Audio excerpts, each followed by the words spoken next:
Bonjour et bienvenue dans cette nouvelle Info Cash. Je vous rappelle que vous pouvez laisser un commentaire ou poser une question, pourquoi pas, sur la page dédiée à cette vidéo sur le site YouTube. Partagez-la avec vos amis et je vous invite encore une fois à vous abonner à cette chaîne de manière à être prévenu, alerté dès la publication d'une prochaine Info Cash. Le sujet du jour concerne l'or. On l'a rapidement évoqué lors d'une précédente Info Cash. L'or fait son grand retour sur la scène patrimoniale. Bon, j'ai envie de dire son énième grand retour parce qu'il s'agit de la valeur refuge par excellence. Donc à chaque fois que l'inflation revient, on se remet subitement à parler d'or. Ce qui est dommage, c'est probablement de ne pas s'y intéresser tout le temps et vous allez comprendre pourquoi aujourd'hui. Donc l'or protège de l'augmentation des prix, nous sommes d'accord. Mais si on réduisait le métal jaune qu'à cette simple qualité, alors il agirait comme une sorte d'airbag qui se gonfle et se dégonfle. Il gonflerait lorsque l'inflation revient et logiquement, il devrait se dégonfler lorsque l'inflation repart, c'est-à-dire qu'on revient à une augmentation des prix plus sage comme on l'a connu ces dernières années. Cette idée est soutenue par une thèse de certains experts patrimoniaux selon laquelle l'or ne rapporterait rien. La détention d'or physique ne rapporte rien, c'est ce qui était écrit dans un récent article paru dans le journal Les Échos dont on ne peut pas remettre en cause le sérieux.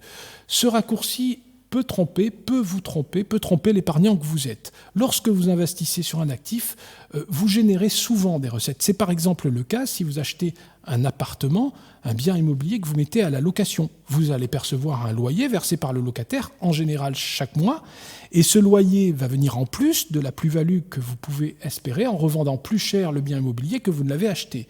Si vous achetez une forêt, par exemple, c'est pareil, vous allez générer des recettes en vendant du bois. Et puis peut-être que vous allez générer un autre gain, une plus-value, en revendant la parcelle plus chère que vous ne l'avez achetée.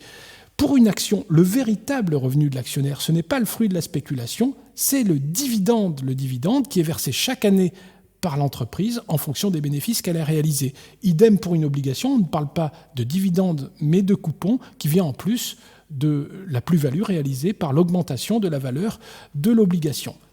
Ce n'est pas du tout le cas de l'or. L'or ne génère ni loyer, ni recettes, ni dividendes, ni coupons. Seule l'évolution du cours lui confère sa valeur, c'est-à-dire votre gain, qui sera cristallisé le jour de la revente.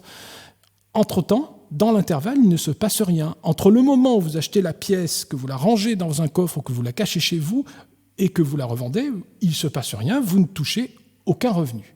C'est presque l'inverse du livret A qui, lui, génère uniquement des intérêts versés chaque année. Je vous ai préparé une courbe qui est assez classique puisqu'il s'agit des cours de l'or depuis 1971, c'est-à-dire depuis la fin des accords de Bretton Woods. Alors, ce sont les cours de l'or en euros. Certes, l'euro n'existait pas à l'époque, il n'existe que depuis 1999, mais grâce au taux de change entre le franc et le dollar, on arrive aisément à reconstituer une telle courbe qui est plus facile à appréhender que s'il fallait passer du franc au dollar puis à l'euro. Alors qu'est-ce qu'on voit ?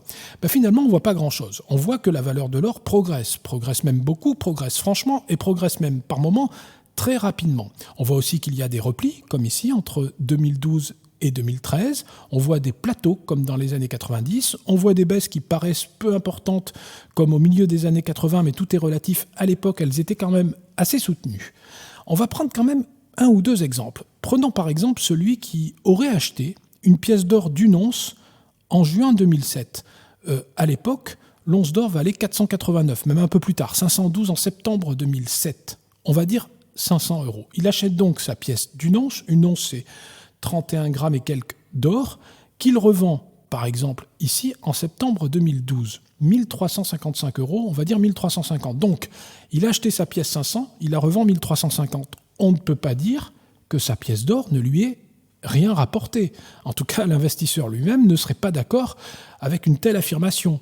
Pareil, plus récemment, imaginez que quelqu'un achète une pièce d'or autour de 1000 € à la rentrée 2018 pour la revendre récemment en 2022 à 1800 €, là encore, on ne peut pas dire que la pièce d'or ne lui ait rien rapporté. Ce qui est compliqué, c'est de comparer tous ces actifs. Comparer avec les actifs dont on parlait tout à l'heure, par exemple, avec un actif qui génère à la fois des revenus, auxquels s'ajoute une variation de la valeur de l'actif lui-même, ou bien avec un actif qui, à l'inverse, ne génère qu'un revenu, comme le livret A, ou bien un actif comme l'or que l'on regarde là, qui lui ne génère pas de revenus, mais uniquement une variation de sa valeur. Comparer tout ça, c'est vrai que c'est très délicat. Il y a une solution, une seule solution, c'est s'en remettre aux mathématiques et calculer le taux de rendement annuel de l'actif qui, lui, tient compte de tout et du coup permet cette comparaison. Alors tous les chiffres dont il va être question maintenant, ainsi que les deux graphiques, celui que je vous ai montré et celui qui arrive, vous les retrouvez dans le rapport d'investigation sur les rendements de l'or publié aux éditions Jean de Portal l'année dernière, que j'ai remis à jour en 2022, et dont vous pouvez télécharger une version gratuite sur le site des éditions Jean de Portal. Je vous laisse le lien dans le descriptif de cette vidéo, et je passe tout de suite au deuxième graphique. Regardez, c'est assez impressionnant. Chaque point de ce graphique montre le rendement de l'or annuel, un rendement annuel en pourcentage, entre toutes les années d'achat et de revente possibles, depuis 1971 jusqu'à 2022. Il y a toutes les combinaisons possibles, ce qui au bout du compte génère ce graphique de 1326 points. Ils y sont tous de manière à être exhaustifs et parfaitement impartial.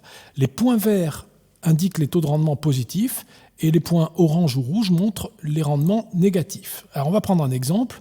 Tenez, par exemple ici, de 2005 à 2017, l'or a généré un rendement annuel de 10,79%. Celui qui a acheté de l'or en 2005 pour le revendre en 2017 s'est enrichi au rythme annuel de 10,79%, 10,79% par an. Si vous regardez l'ensemble de ce graphique, vous constatez qu'il y a bien plus de points verts que de points rouges ou oranges. En fait, il y en a 1076 verts ou vert clair sur les 1326 combinaisons possibles, soit 80% des situations. Ça veut dire que celui qui a acheté et revendu de l'or à n'importe quel moment depuis 1971, comme s'il agissait aléatoirement. Bon, ce n'est pas un conseil que je vous donne, mais là, il s'agit d'un constat. Celui qui a fait ça de manière totalement aléatoire, a eu plus de 8 chances sur 10 de dégager un gain. C'est assez étonnant. Un autre constat, tout investisseur qui a acheté de l'or au cours de ces 50 dernières années a vu tôt ou tard la rentabilité annuelle de son investissement finir dans le vert, même si l'investissement ne s'est pas avéré gagnant tout de suite. Oui, l'or peut baisser, on le voit, il y a des points oranges et il y a des points rouges. Faire preuve de patience, en revanche, a été gagnant dans 100% des situations. Tout le monde a fini dans le vert. Écoutez, il suffit de regarder la dernière ligne de ce graphique qui représente les ventes en 2022. Tous les points sont verts depuis 1971 à gauche, depuis un achat en 1971 à gauche à un achat à 2021. C'est le dernier point à droite. On est toujours dans le vert. Un autre constat. Au cours de ces 51 dernières années, ceux qui ont acheté puis revendu de l'or encaissant un bénéfice au passage, ont gagné 8,43% par an en moyenne. Je répète, ceux qui ont acheté de l'or, qui ont investi dans l'or au cours de ces 51 dernières années, et qui ont revendu en encaissant un bénéfice au passage, qui ont acheté à n'importe quel moment, qui ont revendu à n'importe quel moment en encaissant un bénéfice, ils ont gagné 8,43% par an en moyenne chaque année. Franchement, peu d'actifs liquides affichent une telle performance sur une durée aussi longue. Voilà, je vous laisse avec tous ces chiffres que vous retrouvez dans ce fameux rapport téléchargeable tout de suite sur le site des éditions Jean de Portal.